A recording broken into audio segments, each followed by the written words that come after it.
Hi. This talk started out of a Twitter conversation. I haven't decided whether to be embarrassed about that or not. But I was on Twitter one day, and a relatively prominent left-of-center pundit piped up and said, you know, climate change seems like a really big deal. Why are so few people talking about it? Why have so few thought leaders made it their signature issue? And another reasonably prominent left-of-center pundit piped up and said, well, for my part, the reason I don't talk about it is it seems really complicated. I don't feel like I have a good grasp on all the science, and so I just don't feel qualified to go out and say and assert things publicly about it. And now anybody who has ever so much as mentioned climate change on television or on the internet will understand why this person thinks the way they do. Anytime you mention it, the hordes descend, bearing complicated stories about the medieval ice age or sunspots or water vapor. And you know, there's a lot of myths about climate change born by these climate skeptics. But to debunk those myths, you have to know, you have to go online and research and read and be able to respond to them in detail. And a lot of people just find that prospect dreary. And so they don't bother. And this, of course, drives me crazy. So I piped up on Twitter and said, you know, climate change is not actually that complicated. What you need to know to be able to speak out publicly about it, just about the basic structure of the problem, is really not that complicated. I could explain it to you in 15 minutes. So let this be a lesson to you. Don't go talk smack on Twitter unless you're willing to back it up. So one thing led to another, and here I am with 15 minutes to explain climate change to you. So let's get started. Why is the Earth not a cold, dead rock floating in space? The reason is that it is enveloped by this tiny, tiny, thin layer of gases and chemicals that we call our atmosphere. So the sun's energy, rather than just coming down and bouncing right back off, it comes down and is held close to the surface of the Earth for a while and then bounces off. And that simple process is why we have evaporation and precipitation and photosynthesis and life on our planet. So scientists discovered well over 100 years ago that the atmosphere and the systems on the Earth are in this dynamic relationship, and you can change the chemical composition of the atmosphere and hold more of the sun's energy for longer. The energy still has to escape, of course, but in the meantime, it will cause changes in these biophysical systems of the Earth. And you often hear people say the Earth has always changed, the climate has always changed, and that's true, it has.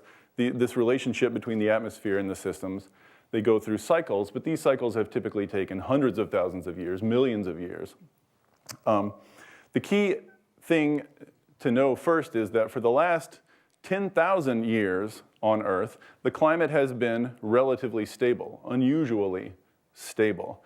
And by stable, I mean temperature has varied, it's gone up and down, but it's stayed in a fairly narrow band of about plus or minus 1 degree Celsius. And all of advanced human civilization has taken place during this 10,000 years. The development of agriculture, the written word, the wheel, the iPhone, everything we know, everything we have built, we have done in this period of relative climate stability. So what we've been doing for the last couple of hundred years is digging up carbon out of the Earth and throwing it up into the atmosphere and changing the chemical composition of the atmosphere, like has happened in the past, except for way, way, way, way faster. In geological time, the blink of an eye, we are substantially changing the chemical composition of the atmosphere, and all of climate science has been about what's going to happen, what is the Earth going to do in response to this. And so we've already seen that the process is underway. We have measured, we have witnessed, observed with our eyes and our thermometers about a 0.8 degree Celsius rise in global average temperature since before the industrial age, since before we started digging all this carbon up. And this may not seem like a lot, less than 1 degree Celsius, but the thing to know about it is these greenhouse gases we throw up stay in the atmosphere for a very long time. There are very long time lags involved here. So this 0.8 degree temperature rise is a response to what we were doing 50 to 100 years ago. And what we see in the first half of this century will be a response to what we've done the last 50 years. And what we see in the latter half of this century will be a response to decisions we make today. So the question is, temperature is rising. How high does it have to rise before we need to worry, before we're in danger, before bad things start happening? The typical answer to this question has been 2 degrees Celsius. Anyone who has followed climate change discussions knows that this 2 degree number has taken on a kind of iconic quality. Typically, climate scientists who model impacts of what's going to happen model a 2 degree Celsius rise. Typically, economists who try to model what it will cost to do something about climate change, or what it's worth, or what various policies will cost, model 2 degrees centigrade. So obviously, what counts as not dangerous versus dangerous is not a hard scientific question. It's a political question, and this was a political decision to take this 2C number, mainly made by European climate negotiators well over 10 years ago. And it's just sort of stuck since then. All the countries involved in climate negotiations have basically signed on saying, yes, this is what we want to avoid, 2 degrees centigrade temperature rise. The bad news on this 2C number is twofold. First of all the latest science done in the last 10 to 15 years has pointed to the conclusion that those impacts we thought were going to happen around 2 degrees centigrade are in fact going to happen much earlier than that. The climate is more sensitive to this added greenhouse gases than we thought. So if those were the impacts we were worried about, then the real threshold of safety ought to be something like 1.5 degrees centigrade. James Hansen is the climate scientist most famously known for raising these warnings, but it's a growing scientific consensus that 2 degrees is in fact dangerously high, which is bad because we are almost certainly going to blow past 2 degrees Celsius. There's some reason to believe, a recent study said that even if we stopped our climate emissions tomorrow, we're still going to get more than 3 degrees this century just from momentum from the previous emissions. But stopping at 2 degrees now would take a level of global coordination and ambition that is nowhere in evidence. So a lot of climate scientists don't really want to tell you this because they don't want to depress you, but I'm just a blogger, so I'm happy to depress you. 2 degrees Celsius is probably off the table. So then the question becomes, well, what does it look like if temperature goes higher than that? What would, say, 4 degrees Celsius look like? Oddly, there hadn't really been a lot of concerted scientific attention to that question because climate scientists honestly thought we wouldn't do that to ourselves. But we are doing it to ourselves. So in 2009, several climate change research groups in England drew together a group of scientists, commissioned some papers, and had them really take a hard look for the first time. What would 4 degrees Celsius look like? There were a lot of papers, a lot of equations, a lot of talk and complexity. I have helpfully paraphrased it here for you to make it easier to grasp. 4 degrees Celsius temperature rise would look ugly. Among other things, that would be the hottest the Earth has been in 30 million years. Sea levels would rise at least 3 to 6 feet, and this excludes some really tail end possibilities, but 3 to 6 feet at least.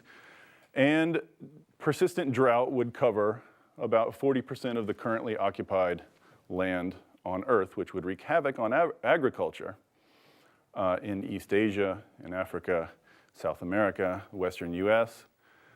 All this combined would produce hundreds of millions of people who had been driven from their homes, either by their cities being swamped by sea level rise or by hunger or by all the attendant ills that come along with those things. And to boot, probably somewhere around half of the known species on Earth would go extinct. This question of pinning down the exact number of species is very difficult. This is very much an approximation, but some substantial chunk of life on Earth would be wiped out. The final bit of bad news, that's not true, there's more bad news to come. A middle bit of bad news is that according to a recent paper by the International Energy Agency, we are currently on track, if we keep doing what we're now doing, if we go on with business as usual, as it's called, we are now on track for 6 degrees Celsius temperature rise this century. Something, 5 to 7. These are obviously estimations. So if 4 degrees is hell on Earth, I'll let your imaginations fill in the blanks on 6 degrees. But one danger that comes up when we contemplate going this high with our temperature is the possibility that climate change will become irreversible. I think when people typically think about climate change, they think, oh, temperature is going to rise X amount, circumstances will change, some places will get warmer, some places will get wetter, we'll adjust, we'll move our farms around, people will migrate from one city to another, we'll get resettled, and we'll go on with life. The really dangerous possibility is that what are called, the Earth has several of what are called positive feedback systems. So for instance, in Siberia, there's this permanent ice, the permafrost, and it contains a bunch of methane in it. As it melts, it releases that methane. The methane causes more warming, which melts more ice, which releases more methane. It's a self-sustaining process. Or sea ice melts. Ice is white, it reflects energy. When it melts, it becomes dark blue and absorbs more energy, which heats the oceans, which melts more ice, which creates more dark surfaces. You see, there's a number of these systems that are self-perpetuating. And the great danger of climate change that towers above all these other more specific dangers is that these positive feedback systems will take on a momentum of their own that becomes unstoppable. And human beings will lose any ability to control it at all, even if we stop all our climate emissions on a dime. Will that happen at 2 degrees? Probably not, though there's a real chance of it, and there's a lot of debate about that. Will it happen at 4 degrees? Well, it looks a lot more likely at 4 degrees. Will it happen at 6 degrees? Almost certainly. So if we continue on, on our present course, climate change will probably take on a life of its own, spiral out of control, and according to a recent paper, by 2300, we could see temperature rise of up to 12 degrees centigrade. Now, if that happened, something like half the Earth's currently inhabited land would become too hot to survive on. And when I say too hot to survive on, I don't mean it's difficult to grow beans or air conditioning bills are inconveniently high. I mean, if you go outside, you die of hotness. I mean, places that were an average of 80 degrees Fahrenheit will now be an average of 170, 180 degrees Fahrenheit. Literally too hot for human beings to go outside and survive. So, will there still be human civilization under those circumstances? Who knows? I mean, maybe we'll live in underground climate-controlled caves, maybe we'll grow food in test tubes, but that wouldn't look anything like Earth as we now know it. It would look a lot more like Newt Gingrich's moon colony, assuming any human beings, or at least enough to make a civilization, survived in those circumstances. So, when I say climate change is simple, I know this has been bugging you. You're not used to thinking in Celsius, those strange European metric temperatures. So here's good American Fahrenheit. It's just as ugly. So this is what I mean by climate change being simple. There are many complicated and fascinating discussions to be had about what to do about it, or about what effect our actions might have on the climate and when, or which policies are best based on cost-benefit analysis. There's complexity, plenty of complexity for those of you who like complexity. But we now know to a fair degree of certainty that if we keep doing what we're now doing, we will face unthinkable catastrophe. That's the bumper sticker, that's the take-home message. And that, saying, I don't want to talk about that because I don't know the ins and outs is like saying, I don't want to raise alarms about Hitler's army being 100 miles out because I don't know the thread count of their uniforms, or I don't know the average calorie intake of a German soldier. You don't need to know those things to be scared that the army's on the march and to raise alarms about it. Similarly, if we keep doing what we're now doing, we are screwed. This we know now. To stabilize temperature, and I don't mean stabilize temperature at 2 degrees or 4 degrees or 6 degrees, I mean to ever have a hope of ever again having a stable temperature of any kind, global climate change emissions need to peak, stop growing, peak, and start falling rapidly in the next 5 to 10 years.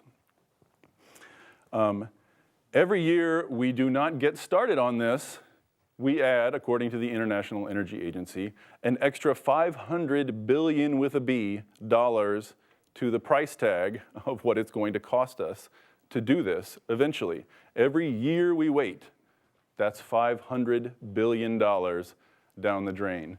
Now, you and I look around at current politics, particularly US politics, and massive, coordinated, intelligent, ambitious action does not strike us as particularly plausible.